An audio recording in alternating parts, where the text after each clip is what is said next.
Iată și bunicuța.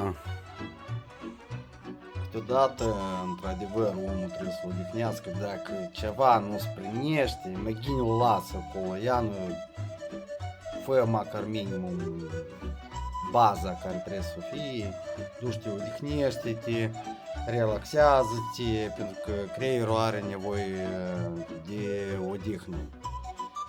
Vii a doua zi și te mai uiți așa în stânga-dreapta și cu tot e altfel, credeți-mă. Și că Doamne ajută, încercăm să facem și finalul. Ieși, foc la ghete! O zi bună să aveți!